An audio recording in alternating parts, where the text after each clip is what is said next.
I'm T. And I'm E. And this is the DDD.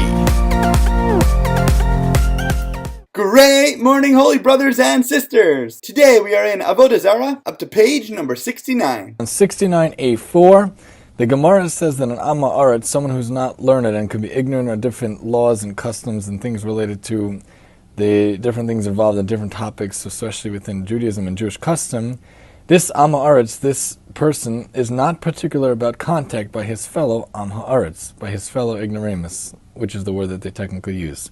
The workers may therefore allow their friends, whom they may chance to meet along the road, to touch the food.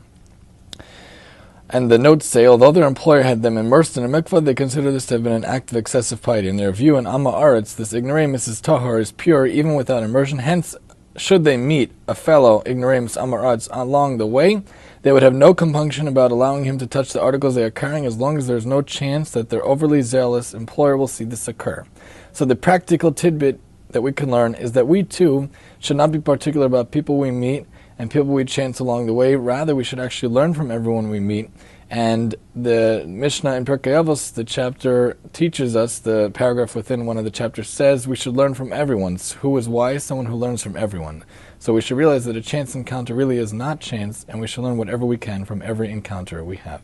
On 69a, in the Tosfos Hahu, Rabbeinu Tam asks a question about how we're allowed to eat honey if there are bits of pieces of bees in it, for example, like a leg or an antenna that might be ground up or floating around in the honey. He answers that since those tiny pieces are not really considered food and do not give off a real taste and they're not readily recognizable, they are not problematic. So Rabbeinu Tam's permissibility looks at it from the side of the bee bits themselves. The Rush comes from another angle and explains why honey specifically would not be a problem, because anything prohibited that falls into honey becomes like the honey itself and is permitted. And you don't even have to rely on the law of bittul, which states you need a certain amount of one to make the other part insignificant. And Rabbi Shalom Rosner beautifully applies this concept to Rosh Hashanah. On the New Year, instead of taking bread and dipping it in salt, we use honey. Now most people know the explanation of that salt is salty and honey is sweet, and we want to have a very happy sweet New Year, which is nice, and a wonderful explanation that you can easily tell your children. But when we take the realities of the physical components of what these two items do, we're able to expound on it a little further. Salt is generally used as a preservative to keep things how they are and not spoil or change. Honey, as we just learned, is able to take whatever falls in it and make it like the honey itself, and sweet. So when it comes time for the new year, what we're supposed to be doing internally is changing ourselves, taking who we were and trying to see who we want to become. We do teshuvah, we come close, we come back, we reconnect. And that's work, that's hard change. And that change that makes us sweeter is exactly represented by honey. We don't want the salt. We don't want to preserve our old ways, preserve our old bad characteristics, our bad traits. We want to overcome, we want to grow, we want to become sweet. So as we enter into Pesach, remember to keep the sweetness alive, not be bogged down by the rules and all the prohibitions, and only see the negative,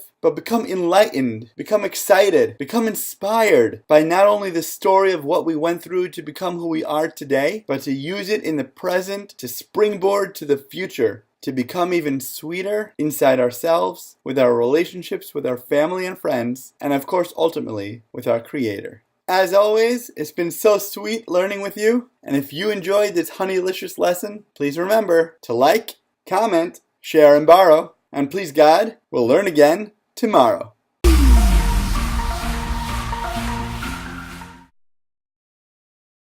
Welcome.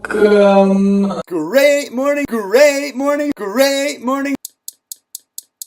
That might be explains why I don't even have to for old Barrett carrot. So as we enter honeylicious, honeylicious, honeylicious.